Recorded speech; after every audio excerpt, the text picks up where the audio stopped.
tous, je me présente, Diane Seri. Je suis psychopraticienne en programmation neurolinguistique. J'ai ouvert mon cabinet à Ploufragan et je voulais faire cette vidéo depuis un moment. Et le souci, c'est qu'à chaque fois, je voulais qu'elle soit parfaite. Je voulais que le discours soit parfait. J'avais tout préparé, tout écrit. J'avais choisi un lieu, etc. J'avais choisi un lieu en forêt, machin. Et au fur et à mesure, je me suis rendu compte que la vidéo n'était toujours pas faite alors que la date avançait et que le temps filait. Donc j'ai décidé de faire cette vidéo aujourd'hui.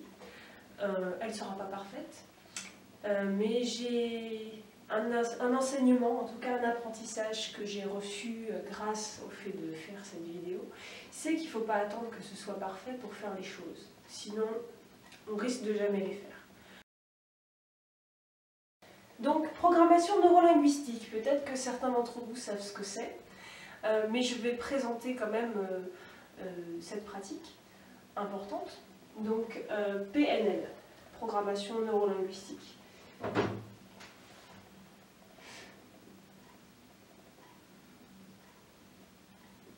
Programmation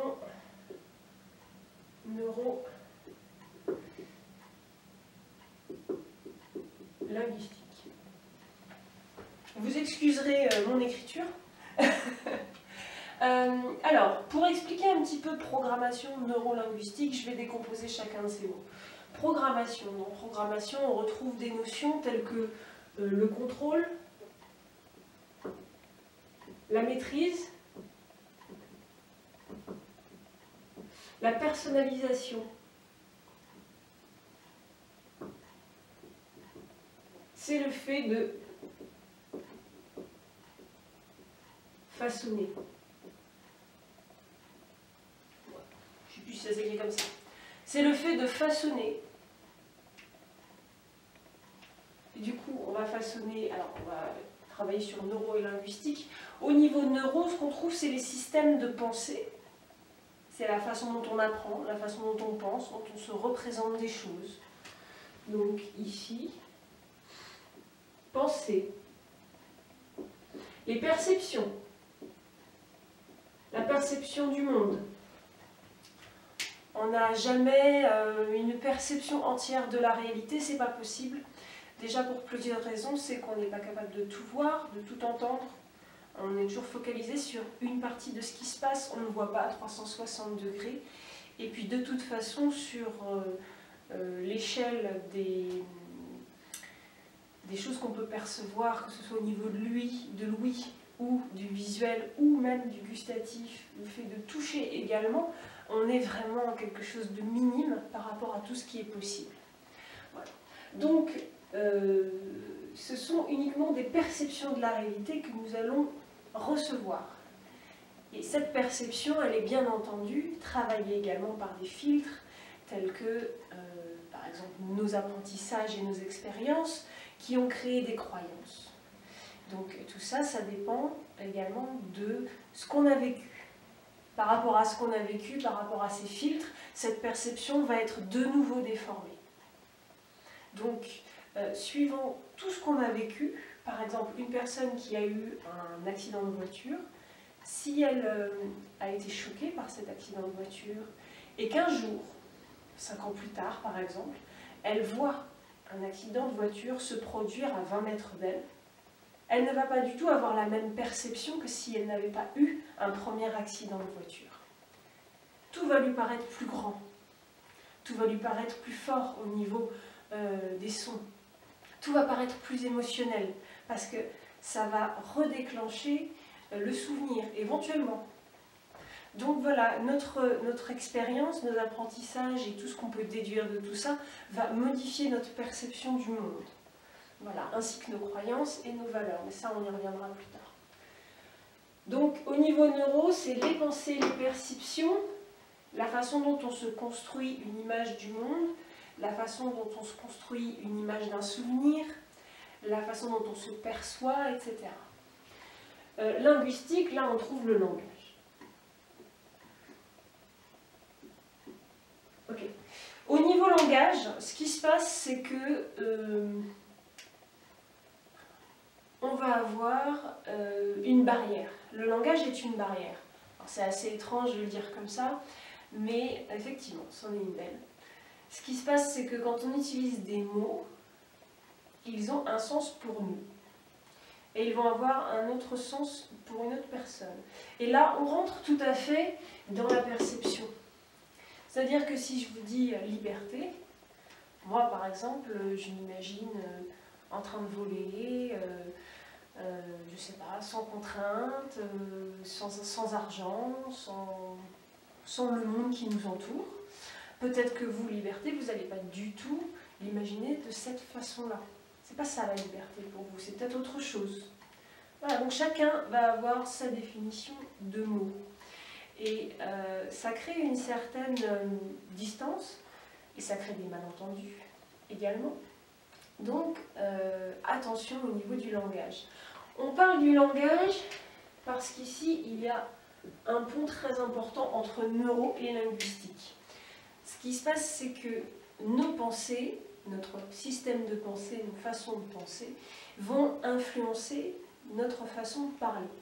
On dit ce qu'on pense, pas tout le temps, mais souvent quand même. Et les choses qu'on va dire vont aussi influencer nos pensées, puisqu'elles vont les ancrer plus fort. Les ancrer plus fort. Par exemple, si je dis je suis nul, je suis nul, je suis nul, je suis nul, je suis nul, je vais finir par le penser. Parce qu'à partir du moment où je dis quelque chose, je le rends réel.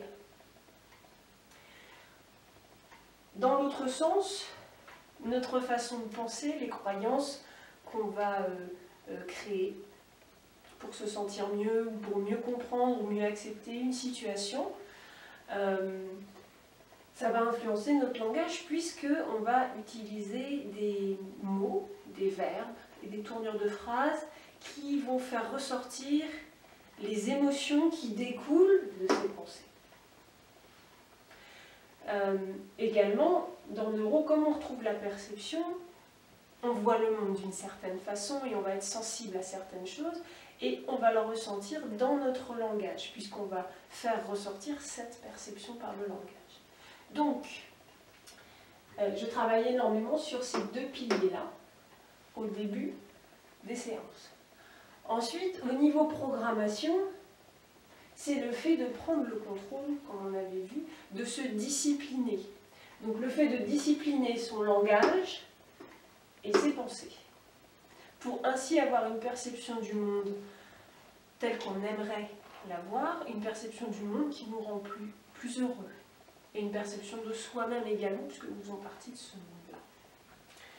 Voilà, déjà pour la présentation de la programmation neurolinguistique et la base de mon travail.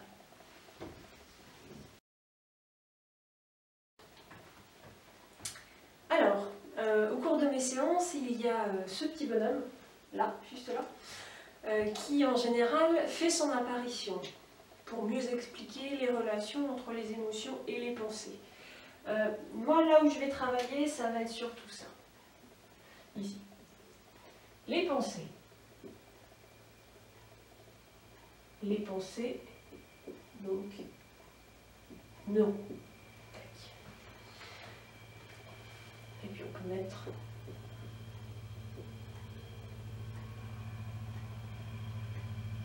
programmation. Programmation neuro, pensée. Donc travail sur les pensées. Au niveau des pensées, on a tout ce qui est les valeurs, les croyances, voilà, l'identité. C'est-à-dire qui je suis, qu'est-ce que je défends, pourquoi je vis, quelle est ma mission, la mission que je me donne. Est-ce que je suis un porteur d'espoir? Est-ce que je suis un constructeur? Est-ce que je suis un créateur? Est-ce que je suis quelqu'un qui a de la compassion? Est-ce que c'est ça qui est le moteur de ma vie? Quel est le moteur? Quelles sont mes pensées? Voilà. Donc au niveau des valeurs, c'est ça qu'on va trouver. Qu'est-ce qui est important pour moi? Ma famille, le travail, peut-être ça peut être autre chose, le fait d'être créatif, de peindre par exemple, le fait de... Bon, moi je suis cavalière, donc monter à cheval, voilà. Ça, ce sont des valeurs. C'est ce qui va faire que tant que vous êtes dedans, vous vous sentirez bien. Tant que vous défendez ces valeurs-là, vous serez aligné avec votre identité. Pas de souci. Au niveau des croyances, c'est là en général que j'ai le plus de travail. Pas toujours, mais en général. Les croyances, elles peuvent être positives, constructrices, ça peut être des moteurs. Ou elles peuvent être négatives. Positives ou négatives. Est-ce que j'aurais un exemple de croyance constructive? Alors, cherchons pour moi.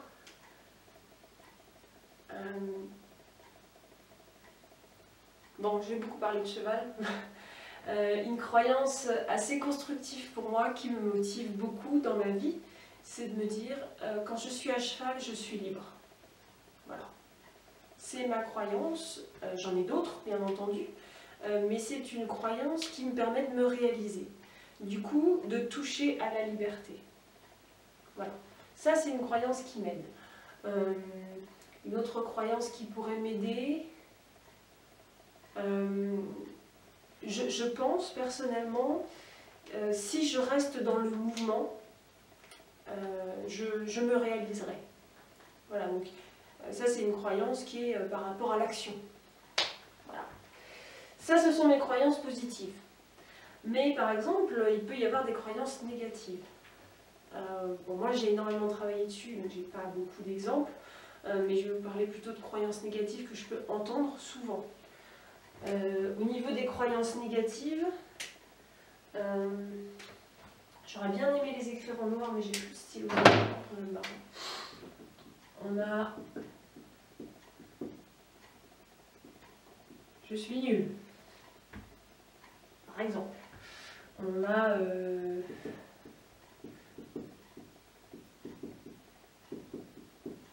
Je ne mérite pas. Qu'est-ce que j'ai entendu d'autre dernièrement? Alors, oui.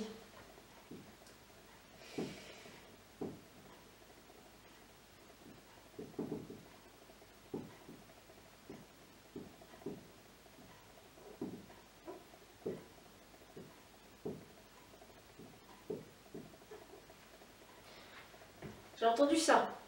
Si je ne tiens pas ma maison, je ne vaux rien. Si je ne tiens pas ma maison, je ne vaux rien. Résultat, je me suis retrouvée avec une dame en première séance qui me dit: je fais le ménage 5 fois par jour et ça crée des énormes problèmes au niveau de ma famille parce que je passe mon temps à crier sur mes enfants quand ils font tomber une poussière, quand ils dérangent quelque chose, un objet d'1 millimètre par exemple. Donc ça a rendu la vie au foyer complètement insupportable. Et voilà la croyance qui était derrière. Voilà. Quand je lui ai posé la question d'où ça venait, elle m'a dit que c'était sa mère qui avait dit ça.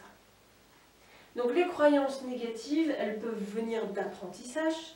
Donc ce sont des moyens de se protéger pour pouvoir, comment dire, on a trouvé une façon de mieux vivre, de donner une raison à quelque chose qui est arrivé, qui était compliqué à gérer. Voilà. Donc ça peut être une possibilité. Une autre possibilité, c'est que ça vient des autres. On a entendu quelqu'un le dire, on s'est dit que c'était vrai. On a cru que c'était vrai. Et du coup, ça devient réalité pour nous. Voilà. Donc, ces croyances-là peuvent créer des comportements assez destructeurs parfois, des comportements qui nous renferment, ou des comportements addictifs également. Voilà. Donc voilà pour le système des pensées, ça c'est la partie neuro. Voilà. Les pensées. Au niveau des pensées, quand on a une croyance comme celle-ci, si je ne tiens pas ma maison, je ne vaux rien, ce qui se passe, c'est que si vous êtes dans votre maison, que vous voyez qu'elle n'est pas parfaitement tenue et que vous êtes en train de penser ça, vous allez avoir un changement chimique qui va se produire. C'est-à-dire que vous avez cette pensée-là, qui est au niveau de votre cerveau, premier cerveau. Nous avons un deuxième cerveau, entre guillemets. ici, au niveau des intestins. Deuxième cerveau. Je dis ça parce qu'il y a un nombre de neurones assez phénoménaux qui égale presque ceux du cerveau numéro 1. Ici, vous avez, au niveau des intestins, tout ce qui est gestion chimique également du corps. C'est tout ce qui va être régulation du pH, équilibre du corps, équilibre au niveau, par exemple, le fait de gérer les bactéries qui nous aident dans notre transit. Ça va être tout ce qui va être aussi gérer la bonne forme. C'est-à-dire que suivant comment vous vous sentez, les aliments que vous allez manger vont être plus ou moins bien traités et vous allez avoir plus ou moins de vitamines du coup dans votre corps, vous allez être plus ou moins en forme. Donc c'est tout ce qui va être répartition des énergies, des forces, des nutriments, régulation du pH, régulation de l'équilibre général du corps. Donc c'est extrêmement important. Et ce qui se passe, c'est que quand vous pensez quelque chose ici, croyance négative par exemple, ça va être envoyé ici. Et il va y avoir un changement au niveau chimique du corps. Alors, bien sûr, il y a des changements qui sont à partir du cerveau numéro 1, mais il y a également une influence sur le cerveau numéro 2, qui est plus globale. Ce qui se passe, c'est que, du coup, vous allez avoir le langage du corps qui va commencer à s'activer. Par exemple, donc reprenons cet exemple-là, si je ne tiens pas ma maison, je ne vaux rien, vous vous retrouvez face à votre maison et il y a de la terre sur le sol et elle est sale, ce qui va se passer, c'est que du coup, vous allez avoir un changement chimique du corps qui va créer une émotion. Voilà. L'émotion, c'est le langage du corps. Ici. Donc, du coup, je vais l'écrire là.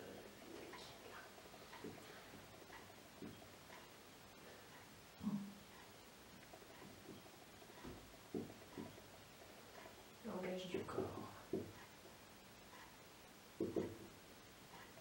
Les émotions.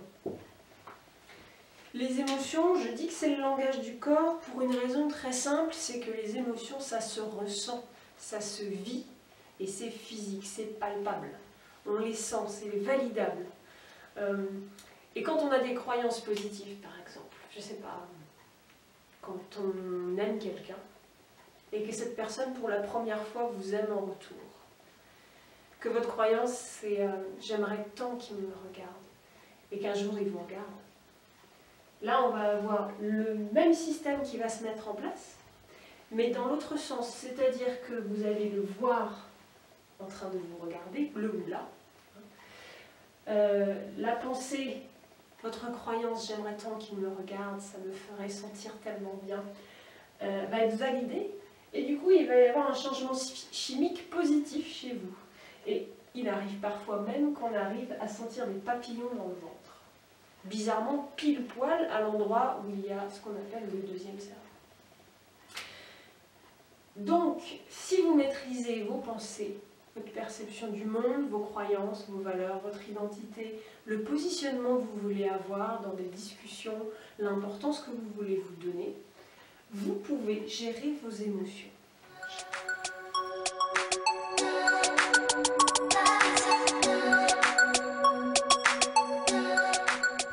Merci d'avoir suivi cette vidéo. Je vous ai fait une première présentation de mon travail. Vous pourrez retrouver également une autre vidéo où je présente l'application de la PNL par le cheval qui permet d'avoir plus confiance en soi, apprendre à faire respecter son espace, à utiliser son corps comme moyen de communication plus que le visuel ou le langage, et du coup apprendre à faire corps avec soi-même pour faire corps avec le cheval. Voilà, ça fonctionne assez bien. Je m'en sers aussi pour le coaching scolaire, car tous les enfants ne sont pas sensibles au visuel ou à l'auditif. Certains enfants sont kinesthésiques, c'est-à-dire que ce sont les sensations et le travail avec leur corps qui leur parlent plus. Et c'est vrai qu'au niveau de l'école, ce n'est pas forcément ce qui est le plus utilisé. Donc, il y a des possibilités, que ce soit au cabinet ou avec le cheval pour le coaching scolaire, pour retrouver confiance en soi, pour reconstruire ses croyances, se libérer de l'emprise de quelqu'un. Il y a un travail qui peut être fait également, sans souci, avec moi, à mon cabinet ou avec le chef.